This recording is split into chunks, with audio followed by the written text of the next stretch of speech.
जय श्री कृष्णा, राधे राधे। भगतजनों, आज मैं आप सबको प्रदोष व्रत की कथा सुनाऊंगी और इसी के साथ हम जानेंगे प्रदोष व्रत का महत्व, शुभ मुहूर्त और पूजा की विधि। तो आइए वीडियो को शुरू करते हैं। भगतजनों, आपसे एक छोटी सी रिक्वेस्ट, वीडियो को आप स्किप मत कीजिएगा, वीडियो को अंत तक देखिएगा। भगतजनों, भगवान शिव बहुत ही दयालु और कृपालु देव हैं। वे मात्र एक लोटे जल से ही प्रसन्न हो जाते हैं। भगवान को प्रसन्न करने के लिए भक्त उनके प्रिय व्रत प्रदोष व्रत को रखते हैं। इस व्रत से भगवान शिव जल्द ही प्रसन्न होकर भक्तों पर कृपा बरसाते हैं और उनकी सभी मनोकामनाएं पूर्ण करते हैं।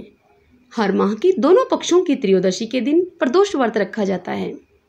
इस बार चैत्र माह की शुक्ल पक्ष की त्रयोदशी 14 अप्रैल यानी कि आज की गुरुवार के दिन की पड़ रही है। पंचांग के अनुसार जिस दिन गुरु प्रदोष व्रत होता है उसी दिन के नाम से प्रदोष व्रत रखा जाता है। इस बार गुरुवार के दिन प्रदोष व्रत पड़ रहा है, इसलिए गुरु प्रदोष व्रत इसे कहा जाएगा। इस दिन भगवान शिव के साथ भगवान विष्णु का आशीर्वाद भी हमें प्राप्त होता है। तो आइए जानते हैं चैत्र माह के दूसरे गुरु प्रदोष व्रत की तिथि, शुभ मुहूर्त और महत्व के बारे में। पंचांग के अनुसार त्रयोदशी तिथि भगवान शिव की कृपा दिलाती है।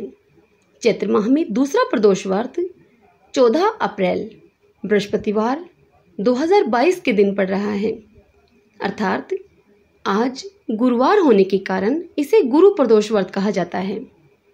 त्रयोदशी 14 अप्रैल सुबह 4:49 बजे से शुरू होकर 15 अप्रैल 2022 शुक्रवार सुबह 3:55 तक रहेगी।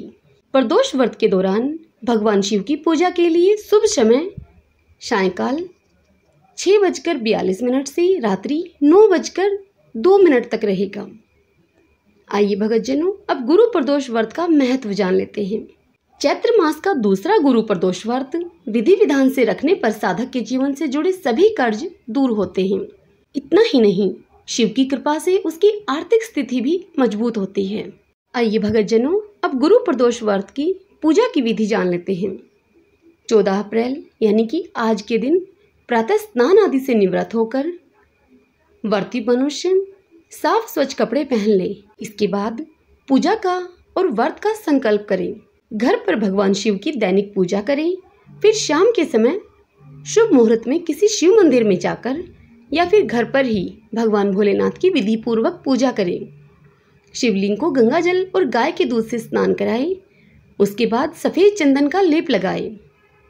फिर अक्षत, बेलपत्र, भांग, धतूरा, शमी का पत्ता, सफ़ेद फूल, शहद, भस्म, शक्कर आदि अर्पित करें। इस दौरान ओम नमः शिवाय इस मंत्र का उच्चारण करते रहें। इसके पश्चात शिव चालीसा गुरु प्रदोष व्रत कथा का पाठ करें। फिर घी का दीपक जलाएं और शिव जी की आरती करें। पूजा का समापन क्षमा प्रार्थना से करते हुए अपनी मनोकामना भगवान शिव के सामने व्यक्त कर दें। शाम की पूजा के बाद कुछ अनाज, वस्त्र, रुपए, फल आदि का दान किसी गरीब या ब्राह्मण को कर दें। अब रात्रि के समय में भगवान शिव का जागरण करें।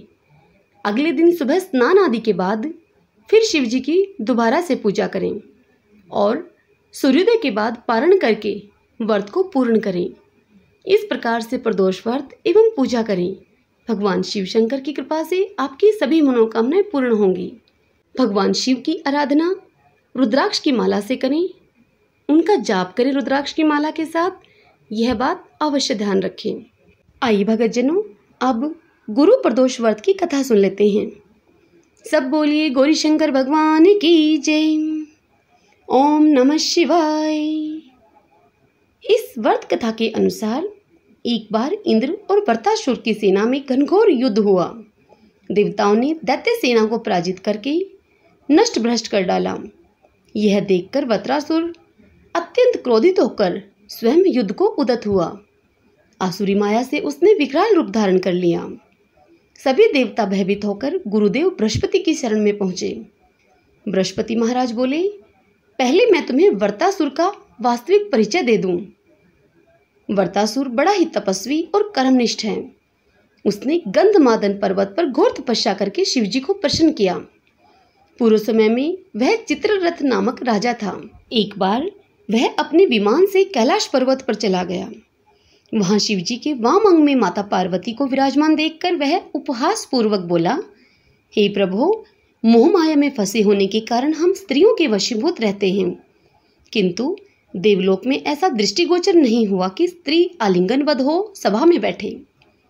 चित्ररथ के यह वचन सुनकर सर्वव्यापी शिवशंकर हंसकर बोले, हे राजन, मेरा व्यवहारिक दृष्टिकोण पृथक है। मैंने मृत्युदाता कालकूट महाविष का पान किया है, फिर भी तुम साधारण जन की भांति मेरा उपहास उड़ाते हो। माता पार्वती क्रोधित होकर चित्ररथ से संबोधित हुई और उन्होंने कहा, अरे दुष्ट, तुमने सर्वव्यापी महेश्वर के साथ ही मेरा भी उपहास उड़ाया है, इसलिए मैं तुझे वह शिक्षा दूंगी कि फिर से तू ऐसे संतों के उपहास का दुस्साहस नहीं करेगा।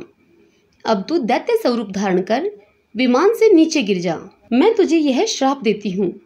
जगदम्बा भवानी के अभिशाप से चित्ररथ राक्षस योनि को प्राप्त हुआ और त्वष्टा नामक ऋषि के श्रेष्ठ तप से उत्पन्न होकर वर्तासुर बना।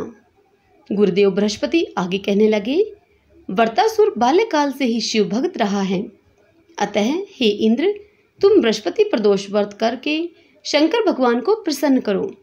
देवराज इंद्र ने गुरुदेव की आज्ञा का पालन करते हुए बृहस्पति प्रदोष व्रत को किया। गुरु प्रदोष व्रत के प्रताप से इंद्र ने शीघ्र ही वर्तासुर पर विजय प्राप्त कर ली और देवलोक में शांति छा गई। अतः प्रदोष व्रत हर शिव भक्त को आवश्यक रूप से करना चाहिए। सब बोलिए गौरी शंकर भगवान की जय। ओम नमः शिवाय।